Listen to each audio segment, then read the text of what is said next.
Good evening and welcome. I'm Bob Pace. I'm your host. Today is Sunday, and I hope you had a really nice day on Easter. It's the resurrection of Jesus Christ, and I uh, um, I am very saddened by you guys in CPS because it's a terrible agency. And my morning show, I had one girl that was in tears because it was so bad.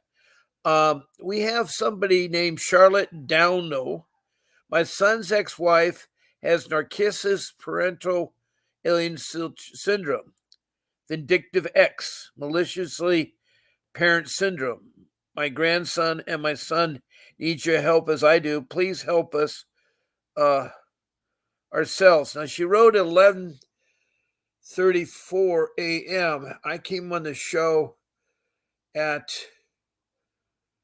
um, my show tonight was at 7 p.m. I'm a little bit late, and I apologize for that.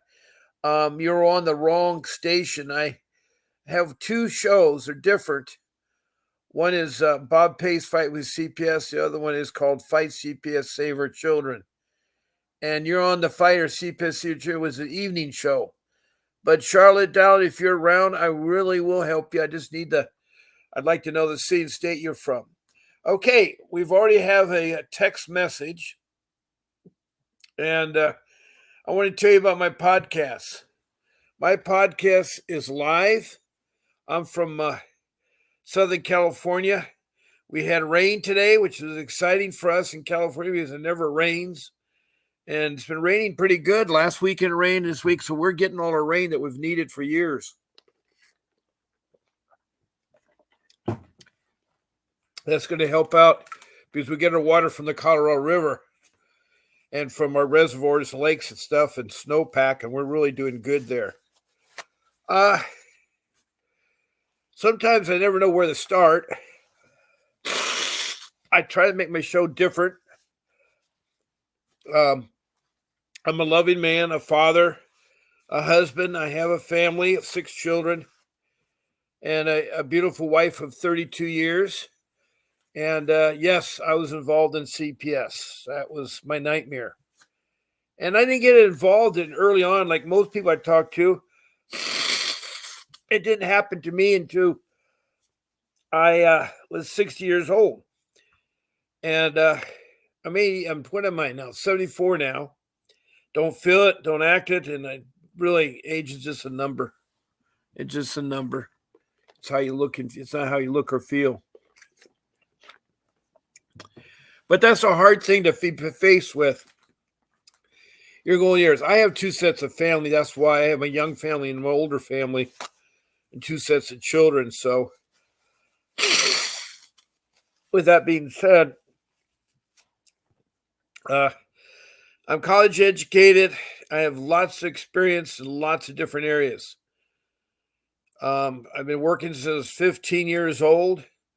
And, oh, great. We got someone that came in here. We are human. Okay, my guy. Welcome here. We are human. All right. They've been on before.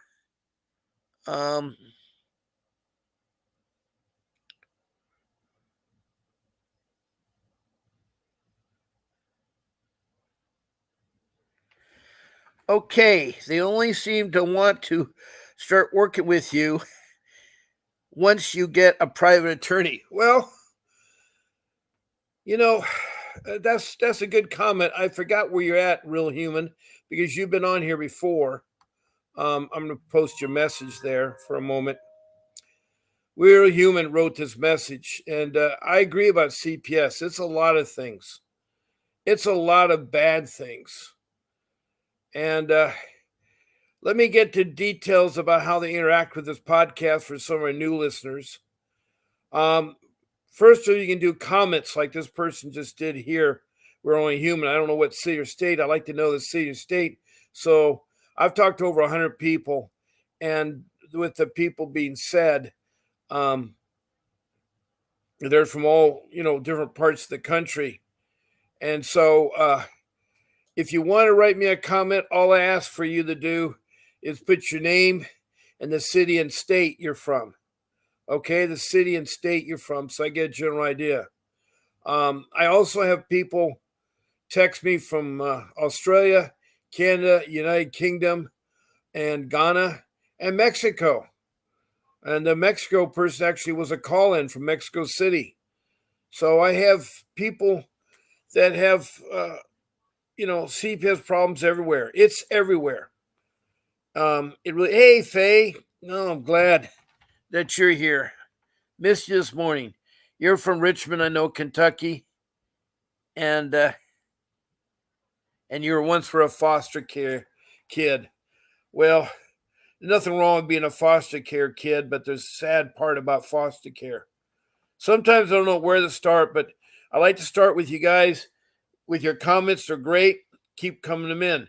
Now, I'm going to switch a gear here, and that if you wanted to call in and be live on my show, it would be great. Rochester, New York is where Human is.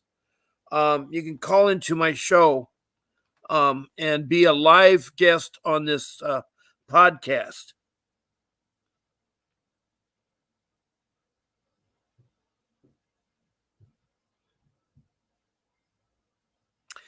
Yeah, the public defenders are bad. I'm glad you got an attorney there. We are really human from Rochester, New York. So we have Kentucky and Rochester, New York.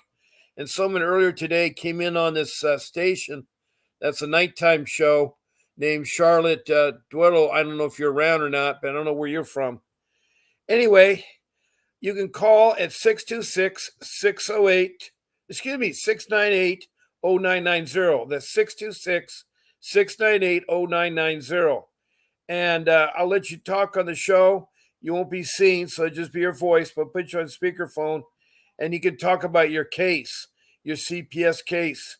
This show is strictly for CPS matters. We try not to get on other subjects. I know there's lots of subjects people can talk on, and I seem to be a talker at times. Now, I try to make it differently so that each show is a little bit different. And sometimes I talk about my case, sometimes I don't. Sometimes I talk about other people's cases. And I have topics I've researched too. So I try to get something that would help you.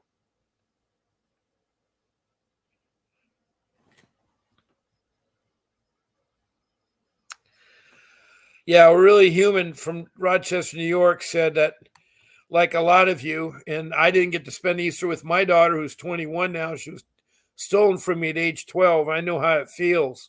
I know how family members are not together. I'm a family man. I love to be around my children, my grandchildren, or whatever. And it's sad. It's sad what CPS has done. They do not care about parents. They don't like guys like me or you guys because you're fighters. You want your kids, and I don't blame you. You may have had a hiccup or false allegations. I had false allegations in my case. And I had to fight them and fight them and fight them. Now, if you call in 626 698 0990, you can be the speaker on the show, and I'd love to have you. Sometimes I have a guest, sometimes I don't. And that being said, I have a producer that you can write an email if you want to talk to me later on my show as a guest. All you do is write to Grace at vincentwdavis.com. That's Grace at vincentdavis.com. It scrolls across the bottom of my screen, and that's the email you write her and say, I want to be on Bob Pace's show, either the morning or the evening, either Monday through Sunday. You pick a date. I say, I want to be on Friday morning show, or I want to be on Monday evening show. So you tell Grace in your email to her, and she'll get you on the show, and then you could be a guest on the show.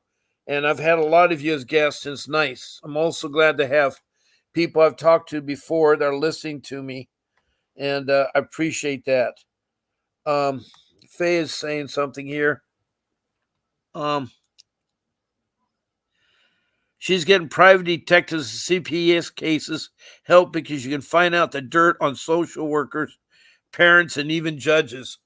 Oh, yeah. I mean, it takes money.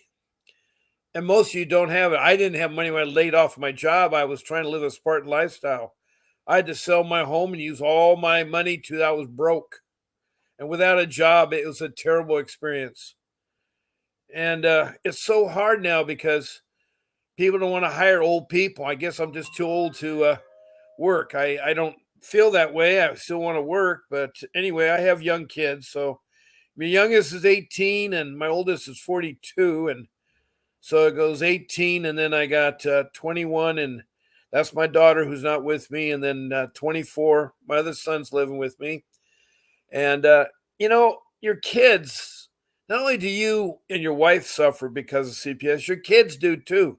Both of my children have suffered immensely. I know my daughter has, and she was told to divorce her parents, change her name, and seal her birth certificate. At 12, she didn't know that, but she was told, and by a social worker that's very vindictive because we beat her in court, and she wanted to retaliate. It's sad that social workers are so vindictive, and there's so much alienation and trafficking that takes place in CPS. They're the only entity that gets away with trafficking your children and by putting them with CPS, where a lot of harm does come to kids in CPS. Not all CPS are bad, not all police are bad, not all social workers are bad. But so far, my experience has been terrible, bad, and rotten. And my experience with police have been terrible, bad, and rotten. And we need them. We need them at all. I mean, the history goes back to 1853. You should look into it. I didn't realize that the care of our children has been around for a long time. And the society started way back in 1853, just at the onset of the Civil War. And then on top of that, there's these camps of children. Children didn't have mothers and fathers. And they lived in camps, and there's hordes of children. And there's also a lot of homeless people. And it's sad. It really is sad because we come to the United States as immigrants, all of us, including the Native American Indians. They were the first immigrants. And they came here to seek a new life, and they're living off the land, and their good usage of the land and so forth. But their society is different than European society, I guess. And European thinks they're civilized, and the Native American Indians weren't, but I don't think they're any more uncivilized than they are. They're just different culture, different trends. All of us are from around the world.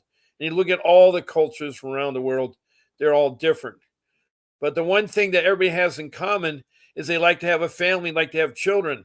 And so this aid society in the United States was started to help the children. Great idea. And they were getting funds and so forth. But there's a lot of corruption with the funds. That's the one thing from 1853 to now that has not changed is the corruption of funds. And today it's a billion-dollar business. It's a business. It should be a service, a government service. It was mandated by the U.S. Congress to protect our children from neglect and abuse and do family reunification. And I use that word family reunification because the family is the most important thing. There's studies been done that children belong with their moms and dads. Children belong with their moms and dads. So,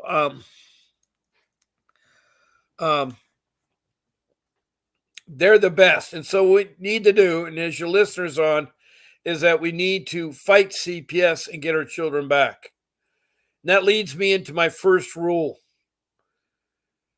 And that is you need an attorney to fight CPS. It's that complex. It isn't a simple thing that you can do yourself, or get a book called Dummies for CPS. I don't know if there is one or not, but it's too hard. You need something called an attorney. And I'm not talking about the public defender that you get at court when your case comes to court. I'm talking about a professional family law attorney. And I mention that because you're in family law and you're in dependency court. There's lots of different courts there. There's criminal court, there's all different kinds of courts, but you're what's called dependency court. That's where families are. That's where they go for custody of the children and so forth. And I know it's hard. I know it's really, really, really, really hard. what you're going through out there. I feel for you, especially on Sunday when it's time to be with family and those kinds of things. But I want to use an analogy that, if you need something done to your heart, let's say, you need a new valve, or you need to do something go to your heart where they have to do what's called open heart surgery, where they need to go into your body cavity and work on the heart. And to do so, you're going to get a professional doctor to do that work. You're not going to get a layman. You're not going to try to do it yourself. You're not going to get a doctor, a foot doctor. You're going to get an open heart surgeon doctor that knows how to work in that way. That's the same thing with CPS. If you know the story of Alice in Wonderland, she falls in a hole, a rabbit hole. And when she falls in, she hits different doors, different things, cards are falling. I mean, it's a maze she goes nowhere. And that's what CPS is. CPS is like being in Alice in Wonderland. Off with the head, do this and that. They're really radical people. They're not your friend. They're not transparent. They're very deceitful, and they use law enforcement wrong. They abuse the power of CPS, and solely for the money part, because they do get paid per month per child, over $20,000 a month from the federal government. I'd like to stop there for a second and tell you that, the federal government has a hard time with money, and I can see why. I know of 2 incidents or 3 incidents where money is wasted. Now, they don't need to pay that much money to CPS, or they need to give that money to the family or something to help them get back on their feet. But the families don't see that money. Foster care sees very little bit of the money. It all goes to the CPS worker and bonuses. So my worker bought Gucci purses every week. She had new makeup, new eyelashes, her BMW car, new clothes. And every week I see her, she'd always brag, this is that. Whereas she wasn't interested in family. She didn't know. These social workers that you're dealing with don't have a college degree in social work. They need to. Now, I know that licensed welfare social workers do have a license, but they're far and few. I think every social worker needs a college degree. I think every social worker has to take social work classes. It should be in social work. Their degree should be in there. And they also need to take a lot of the parenting classes and the program classes that they ask the parents to, so they have an understanding of what they're doing. And on top of that, they need a certificate or a license that needs to check on them every 5 years or every year or whatever it is to see if they're still up to par there, because there's no accountability. There's no one supervising them. They're running amok. And it's sad. I mean, it's like a spider, weaving a web around you. They're going to draw you in and use you and spit you out. And you're going to get hurt in the process. Now, I want to post Faye's message. Yesterday, there was a foster agency contracted through cabinet that was giving $500 and 1,000 incentives for foster to adopt recoup. Yeah, you told me about the ad, and they took the ad down because you did something, Faye. That was nice. Yeah, they had an ad in Richmond, Kentucky that was offering incentives for the foster care people to adopt the children or get involved or something. It should not be a money thing. That should not be a money thing. Faye shared me with that with one of my other shows. And all you out there, CPS is corrupt. They're corrupt. Every day I find something new. So I'm talking about my first rule and tell you the importance of an attorney. Without an attorney, you're going to be like with me. I, for a year and a half, wasted my time and lost my daughter because I didn't hire an attorney until probably too late. I did get an attorney. It was Vincent Davis. I had to sell my home and use all my personal assets, so I was totally broke. I mean, after my home was gone, I lived for a time in my RX-7. And an RX-7 is not a car to live in. Jeez. But I lived in it, and I ended up in the hospital because circulation of my body or something laying in a semi-vertical position wasn't good or something. And I had to go and stay my time at McDonald's, and use their Wi-Fi connection, and I had to sleep on the streets in my car and worry about getting, you know, uh, hassled by the police and stuff. And bathrooms are not necessarily around, and so it was a combination of things there. So I've been there. I've been homeless. I have, been very wealthy and had beautiful homes. My home was beautiful. God, was it beautiful? Most beautiful home. And Sociers destroyed it. They destroyed my home. Something I worked 40 years for. And it's hard. It's hard.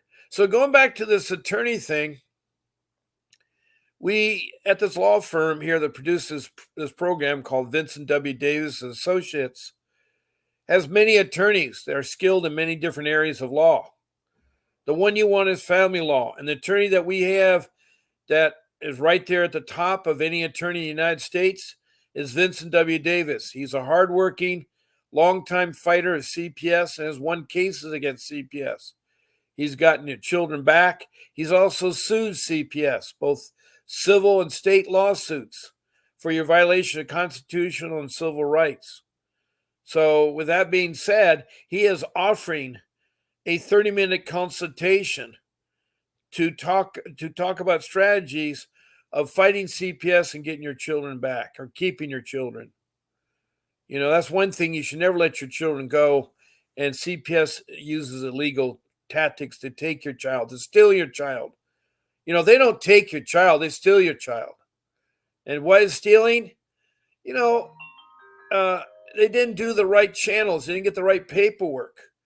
I mean, if you go to the store and put a merchandise that's for sale in your pocket, walk out the store, that's what CPS does with your children.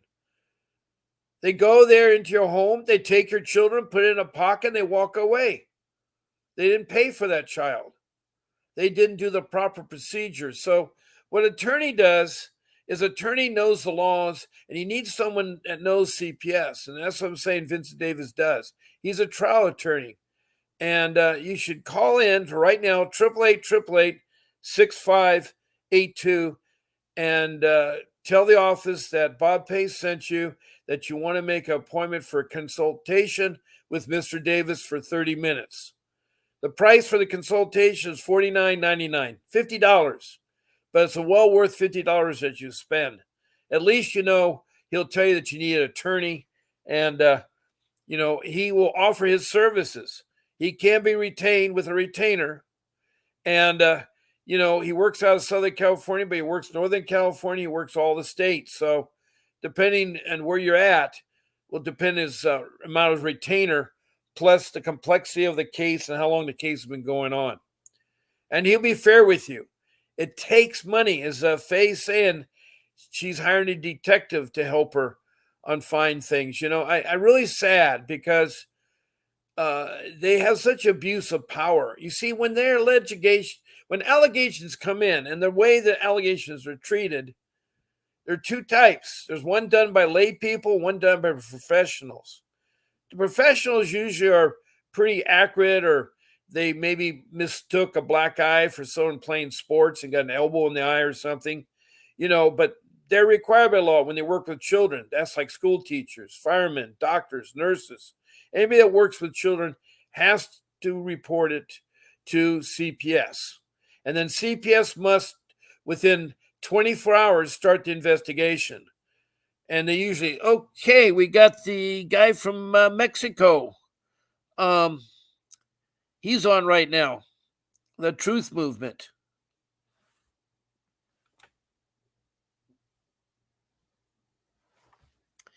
He wants to say a prayer. And this guy talked to me a couple nights ago from Mexico City, and he has two daughters that he wants to be in their life with. And it's sad his story is because he was an immigrant early on at a young age and had some hiccups in life, and he's got his life back together again. And he wants to renew with his first two daughters by his first wife in Missouri. I'm sorry I got drink. It's like when you talk, you sometimes have to. And so I'm glad to see you here. I'm glad to see my regular people here. That sounds really, really good. Um, so we're still talking about getting that attorney who can help you. Now, that's my rule number one. You have to get an attorney. You need a professional help here. This is too complex. I tried for a year and a half writing the letters and meetings after meetings. I went to the top dog in Southern California for CPS. And his place where he worked out of was the Taj Mahal of India, but in the United States. It was so rich. It was like tall green building. It looked like the Emerald City of the Wizard of Oz. And the guy that I met had so much gold around his neck, I thought he was going to fall over. And I was saying, my goodness gracious, this guy's flaunting this gold. He had nice clothes on. I mean, I think professionally a tie and coat and tie is fair, but sometimes people go overboard, showing off their richness. And his whole thing was he listened and go in one ear and go out the other ear. He put you in touch with his supervisors. They did the same thing. His supervisors were no help. I had meetings. I had letters. And I can fight. I'm a fighter. And I was showing what they're wrong, what they were breaking my Constitution and civil rights. And as I was telling you about the two types of allegations by people, I had lay people. And they were my in-laws. And I did not know about this until after my case was over, but they were reporting things that weren't true. And that's what's sad out there. A lot of people will use the CPS for how can you say it, to get back at you or to take your children. Sometimes you have a noisy dog and they want to retaliate. That's it, retaliation. And so they will call CPS and make a false allegation. And see, the thing with allegations, they need to be in writing. Faye thinks they should no longer have allegations the way they do with the phone numbers. It's like, I think they should be in writing and signed. And they don't need to tell the person they're allegating that who did it, but they need to have it. So if they did lie, you can sue them. And of course, most people, if they have to give their name and write it, they're not going to do it. They're not going to waste their time and they don't want to be sued. So,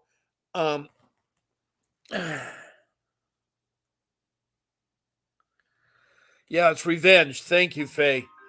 Yeah, retaliation, revenge is why people do it. And I had family members, my wife's side of the family, and it was sad because it was her mother, her sisters were saying stuff that wasn't true. And it's only because I lost my job and they were sitting there trying to take possession of her children. They always did.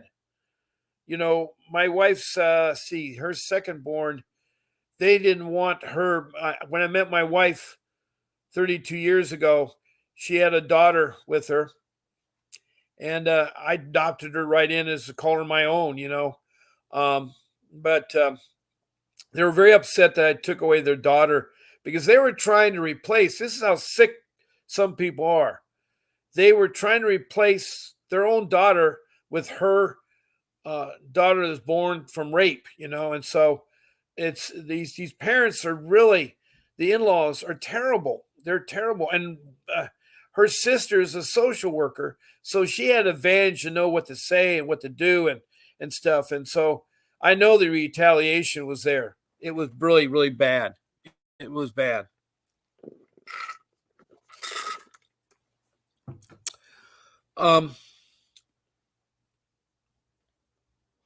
So these allegations came in and I, for 5 years, fought CPS, and they kind of stayed away from me until there's a big mistake that I made is I was tricked.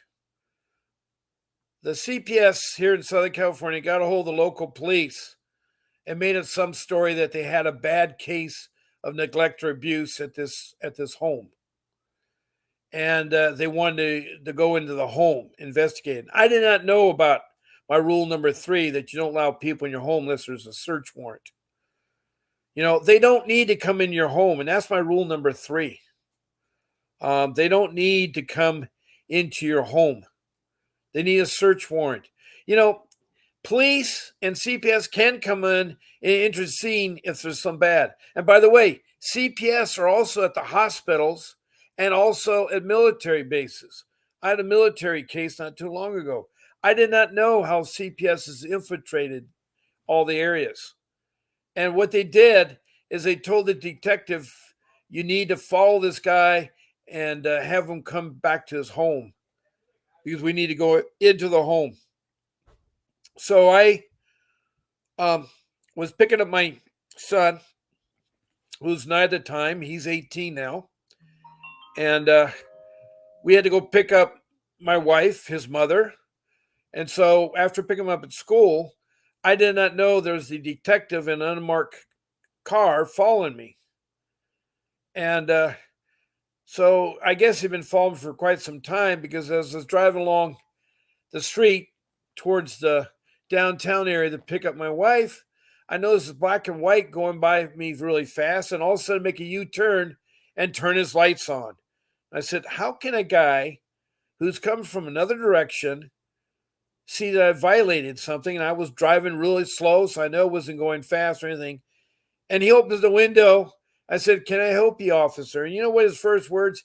Did you know you ran a stop sign? I said, behind me was 3 lights. There was a stop sign at the school, which is about 5 miles back, about 15 minutes ago. And I did the 5-second count. I sit there and go 1, 1,000, 2, 1,000, 3, 1,000, 4, 1,000, 5, 1,000 before I proceed out of the intersection. So I know it wasn't, but that was the ruse they were using on me. And I should, at that time, if I knew what I knew, I should have said, all right, write me a ticket. We'll fight in court. But he said, there's a guy behind me that wants to talk to you. Well, the guy behind me talked to me was the detective. And I guess the detective couldn't pull over somebody. He has to have a black and white to do so. And of course, he had his fatigues on, his combat boots, and he didn't look friendly. He wasn't friendly. And he said, you're going to come and follow me to your home, or you're going to go to your home. We want to inspect your home. I said, what for? What's going on? He wouldn't answer me. That is wrong. That's a violation of my civil rights. Anytime you're stopped by police, the officer that stopped me did say that I violated something, but they're supposed to tell you, that detective, why he wants me to go to home. He's supposed to make the allegations known. That's blindsiding. That's trickery. It's like the cop that sits behind a billboard and gives out speeding tickets all day because no one's going to see them. They're not supposed to hide. They're supposed to be in view that you can see them. That's wrong. There's so many wrong things in society that is abused by police and social workers. It really is sad. And I said, well, look, I had to pick up my wife. And I should have just said, look, I'm going to pick up my wife. Unless you have a warrant for me, or if I've done something here criminally, then I need to go. And I did not know I could exercise all that. You see, that's one thing. You need to know what you can do about police and what you can't do about police. You don't fight with police. You be professional with them. You try to use yes, no answers because you don't want to say too much. And it's sad because instead of the policeman being friendly or anything like that, he was just opposite. So I followed him. I was with my son and we followed him. He came to my home, and out in front of my home was like a zoo of people. I could not believe it. There was 5 firemen, 2 code enforcement officers, 2 uniformed policemen, 3 social workers, and the detective all insisted to go inside my home. And at that time, I should say, do you have a search warrant? Because I'm not letting you in my home. In fact, I need to talk to my attorney. That is the magical thing you need to say. You need to say you want to talk to your attorney. You may not have one, but you can fool them. They don't know if you don't have one. And that will usually shut them up. They don't want to fight with people that have attorneys. They don't want to fight with people that have money. They don't want it. They want the easy prey, like me. I'm without a job. I'm stressed out about it. I'm going through a perfect storm. My parents are dying. Um, I have a. Uh, I found out I had a weird loan. It's one of those predatory loans that they doctored up your income and changed your documents so you qualify. And I did not know I had that. I had that. My retirement's of 40 years. 20 years was erased. I lost it. And the banks were going bad in 2007 and 2010. I lost my job through no fault of my own. The state of California was going bankrupt. Anyway, I don't want to get too much in my story here because you guys have heard it so many times. Yes, I do want to put in there what Faye has said too. Thank you, Faye, for helping me keep you on track. She says they prey on former foster cares too. I've heard some very sad stories, not a Faye's story. She was taken from her parents, put into foster care. She grew up and had a family. And because she was in foster care, her kids were taken from her. I mean, she has a son that needs special needs to be taken care of. They couldn't take care of him. They gave him back to him, but she has a daughter she hasn't seen in some time. It's sad what CPS will do. They don't care who they hurt, and the children get hurt from all this. You know, um, anybody. I mean, I've heard of so many, stories. It's really, really bad. It really is bad there. We're right now halfway through the show. We have about 25 minutes left, so there's still time to call in if you want to call in and talk about something. It's 626-698-0990. If you don't want to talk, please write my producer if you want to talk later on one of my 14 shows. And that is Grace at VincentWDavis.com. That's Grace at VincentWDavis.com. And you can be on my show as a guest. I'd love to have you. And I want to help you all. I mean, I really feel for what you're going through because I've been there. I've been in the trenches. I've had my heart broken. I've been standing in the courtrooms out in the lobby for a long time. I've fought with the judge. I've fought with the social workers. And it's sad because I look around and a lot of people in the hallways, they're so sad because their children are taken from them. I mean, yes, parents do have hiccups. I mean, taking illegal drugs is wrong. Leaving your child alone is wrong. Taking a child and slamming them against the wall is wrong if they're crying out loud. I mean, is a lot of abuse going on. I mean, Nickelodeon just talked about abuse last week, about the Nickelodeon children being abused on the TV set. And a lot of the information is coming out there. In Indiana, there was 7 children that were killed last night. What are children doing at 11:30 at night on Saturday night, the night before Easter, that are 12 years old, 11 years old? Where is the family, that's supposed to watch your children, protect them? I hope those parents are being investigated. Yeah, there's a lot of abuse goes on. I mean, I'm so sad when I hear the stories. There's a woman in Ohio that decided to go on vacation and leave her 10-month-old daughter in a little toddling chair. It's one of those play chairs with little activities in front of them. They can eat there, whatever it is. And she was gone for 12 days. She came back and her child was dead. She says, "Why is my child dead?" Well, you didn't feed it for 12 days. You didn't give it any drinking water. What do you expect? And think about the torture that kid went through, crying a little heart out after day 2 or maybe day 1, that crying for a diaper to be changed. And she sat in her diaper for 12 days. There's maggots in there. She had E. coli infection, and it was sad. It was sad that a human being could do that to another human being. And I'm not against CPS, but what CPS is doing right now is wrong. They are going overboard. When they came to my house and got in my house the day I was telling you about that, They saw my parents' belongings in the house because I didn't have money to put it in storage. And I was sorting through them and getting them to family members. And they said, "Oh, that's neglect. That is neglect. And your children are in imminent danger. We're going to take them." You know where they took them that day? They took them to a concrete block they have for a shelter next to dependency courts that's right next to juvenile prison where juveniles are allowed to go in their play yard. What kind of protection do you have there? What kind of protection is CPS doing? The food was terrible, it was dirty, it was overcrowded, and their idea of education was reading a book to them. And my children were all in excellent students, doing excellent well. They were healthy. There was nothing wrong with them. They, had clean rooms and they clean clothes. They went to school. They're getting A's and B's. And my boys were interested in engineering, and so they're in the STEM program, taking a science class, a technology class, engineering class, and a math class every year. And my son at 15 was at a high school, a private high school, pursuing it because he wanted to be a robotic engineer. And and my other son, my youngest son, wanted to be an astronaut, as he told me. And so he was still in elementary school before he's heading to middle school. And, I wanted my kids to have that experience.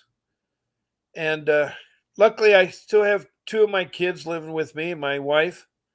And the four of us are trying to get along, but we're really faced. Easter was sad because for the first time in Easter, I wasn't able to afford, chocolate eggs or Easter baskets or things there. We did go to church though. We did not pass that by. We went to church and prayed, and I prayed that I find a job real soon out there. So I'm a multi-talented guy. I can train killer whales. I can, a little bit old, maybe an ocean lifeguard, but I have all the stuff in my head. I'm still physically good shape there, and I've managed a seafood restaurant. I've worked as a scientist on a research vessel as a marine biologist. That's my background as a marine biologist, Bachelor of Science in Marine Biology. And I've worked 40 years in civil engineering, in construction, roads and highways, heavy highways. And I've done a lot of work over Southern California. And I've done work as a senior estimator, getting sales for the company, been a manager, have also been a project manager, a construction manager, and a inspector too. So um, I'm very conscientious, and am looking for work there. So anyway, you're going to find CPS is not your friend. There really isn't. And before I forget, I want to give you rule number 2. Rule number 2 is you need to write notes, and you need to take notes of what's going on in your CPS case. I didn't. So I failed at all 3 of those rules. No attorney, no notes, and talking to social and police and let them see my home. And going back to notebook, you want to get a notebook devoted to CPS. And on the first line, you put the date and the time of the incident that are happening. You may have 2 or 3 incidents that happen that day. List them separately, put the date and time, and then put the people involved, the social worker, the children, the police. If you don't know them, you can call them number 1 or number 2, whatever you want to do there. And then on the second line, you want to put the incident, what the incident's about. They took my children. They came to my home. Whatever the incident is, you write it down. And then on the third line, you want to put down the outcome. And if you need more space, use another line.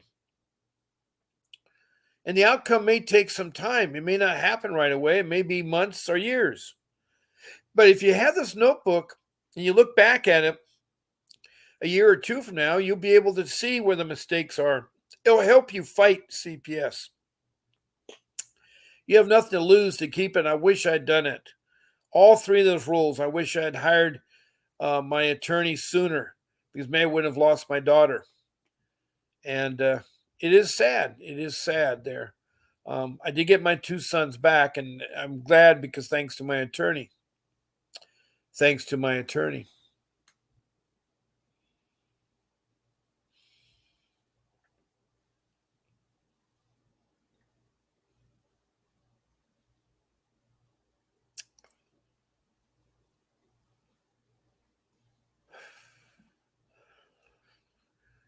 Now, after they were in the shelter for a couple days, they had what's called a safety plan meeting where they want to say where your kids will go. And a lot of you told me they don't give that to you. Well, that's wrong. They violated it. You have to request a safety planning meeting, and you should be able to list family members. They ask you to prepare a list of family members that your children could stay with while they're investigating you or while you're working out supposedly what they said you did bad. And family members are fine. You got to make a list of them, but sometimes family members are not fine. And they're going to sit there and displace in the family. If something's wrong with the mother, then they can stay with the father, or vice versa, or both parents. But they blame both parents. They hit me blindsided there. And so anyway, you have that safety meeting. And one of the things, this is directed to the Indian children, the Indian people out there.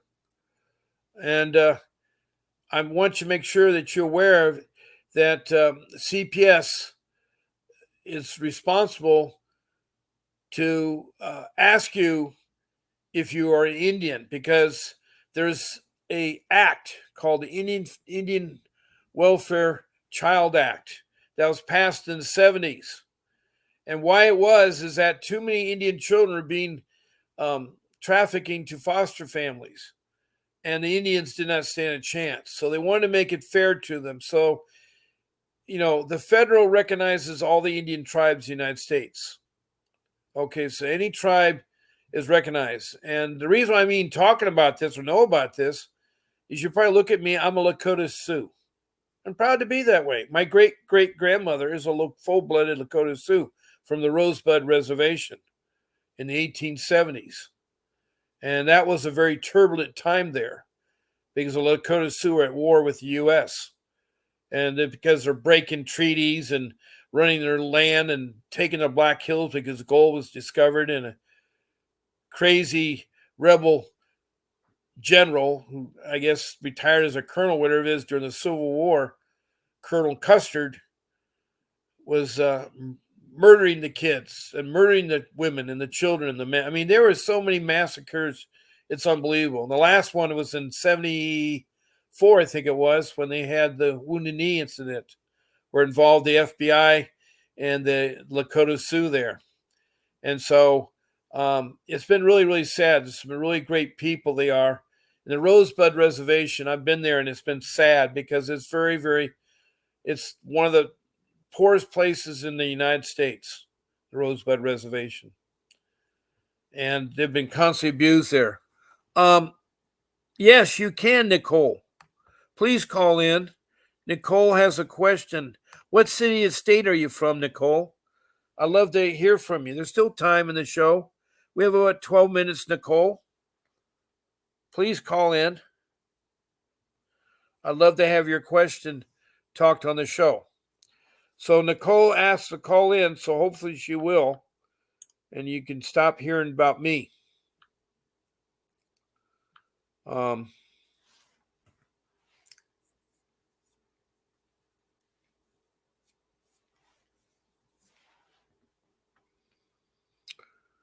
You just call in, Nicole, at 626. There you go.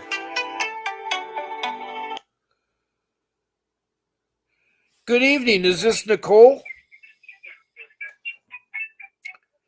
Is this Nicole? It is. Great, Nicole. If you wanted to turn on your YouTube the volume down so you can hear me on the phone, that would be great. Okay? Okay. Can you hear me okay? Yeah, I hear you fine now, Nicole. What city and state are you from? I'm in Columbus, Ohio. Okay, from Columbus, Ohio. Okay. Welcome. I've had several people from Columbus, Ohio call in. What can I do for you? What is your question? So my question is, so my children were removed from my care in 2017 for missing too much school. They were 6 and 8. I fought really hard to get them back. I went above and beyond. They were against me, trying to take me for permanent custody. They were being emotionally and physically abused by their paternal grandparents. finally, my son went to school in November of 2019, about 60 days before our trial, and showed the marks, and my kids were home, and I had custody back 60 days later. Okay. So now, through lots of different things, I actually work with parents who are reunifying with their children through children's services now. And I know all my rights and things now. And so last week, I get a message from a CPS person that says they think that my 14, he's now 14, almost 15, my youngest, is being physically abused by his stepdad, supposedly smoking marijuana with him. And, I'm kind of at a loss. I don't know how to handle it because my job can be on the line because of this. So I just don't, my rights about not talking to them, not letting them in my house, like everything I would tell somebody else, I'm kind of like, I don't know what to do because of my job. Okay, now is your job working in social services? I am a parent partner. It's a newly piloted program here in Columbus, Ohio that the governor had did. I work with moms who are reunifying through children's services to help them navigate the CPS system and make behavioral changes in order to reunify with their children. Well, that shouldn't hurt your. And I'm even on the board. Like, I'm on the board of the Citizens Advisory Council for Children's Services. Like, it's crazy right now. They actually have I've come a now. long way. What is the Children's Services? Help me out there. Understand this. Now, there's the Children Protection Services. What is the Children's Services in Columbus, Ohio? It's the same thing. It's just what they call it here, Franklin County Children's Services. Was it the one that the government mandates them to protect their children from neglect and abuse, or is it some additive program? No, it is the one the government mandates. Okay, so I'm glad to hear that board, they have a board, because in California, there's no board of directors or supervisors watching, overseeing the CPS program in California. They're able to go at will. Right. Yeah. So I newly voted onto it. It's a 2-year position. I was voted onto it in February. So it's their Citizens Advisory Council board through their CPS. So I've been to a couple meetings so far, but yeah, I don't even know. Well, I don't think it's going to create a problem with your job unless someone watches my podcast. I mean, I don't know if my podcast. I mean, how did you find me? You looked on Facebook, right? I've been aware of Mr. Davis. Mr. Vince's channel for some time. Yeah.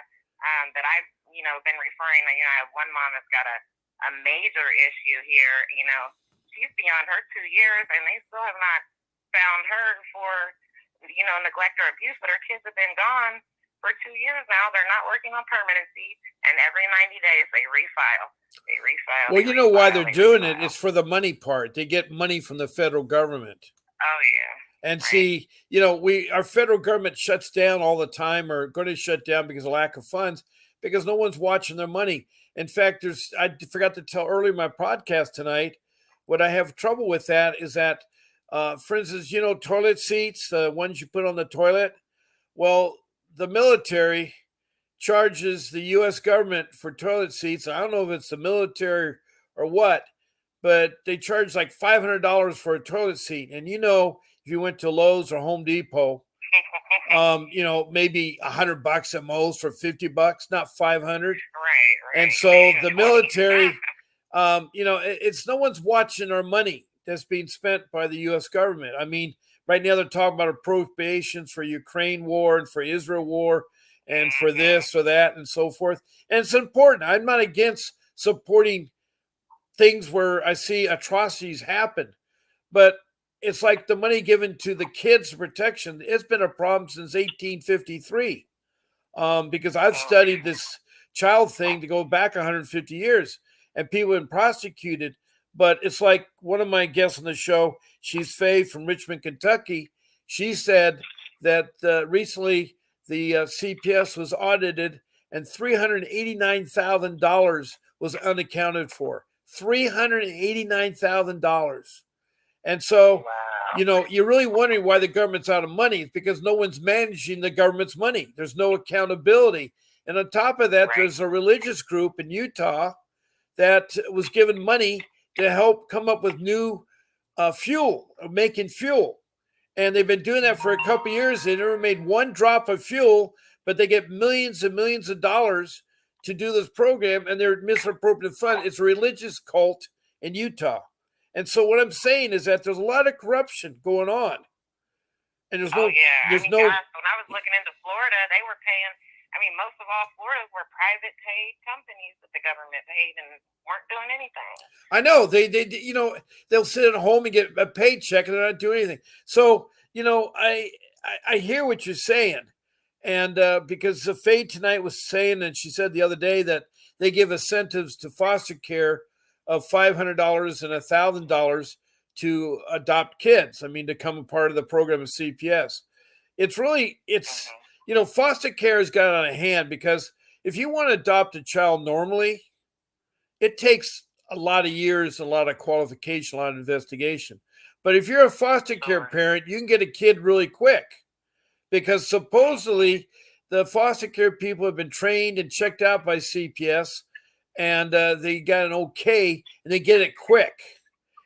I was hearing something today, and I cannot believe this, but I heard that 700 people a day are placed in foster care in the United States. 700 kids are placed in foster care every day in the United States. That's a lot of kids. I know it's millions and millions of kids that are abused, and there's parents and everything. We're home. There's a lot of homeless, and a lot of. I mean, it's a big mess, and one person's not going to be able to do it. But there's got to be some type of accountability. Now, you sit on the board, and I think that's great because you guys are supposed to oversee things. But do you guys review the money that your organization is spending? So I don't think we review that money. So we do govern over some money that is granted to us, and so we help children in and out of care who would otherwise not be able to do special things. Like I know we've voted to pay for some trips to Washington D.C. and some things like that. So I think our budget was $75,000, but I mean that's nothing compared to what they're spending. No, I know. So. Well, they get over $20,000 per child per kid. Right. So if you have 1,000 children, if it's 700 people a day are put in a foster care, take your calculator, multiply 700 times $20,000. Is that a little bit of money? And it doesn't take $20,000 a month to raise a child.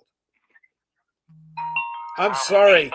I mean, I don't think even the Rockefellers or the people that are very rich spend that kind of money. I think even Donald Trump's son, I don't think he spends that kind of money with Barron.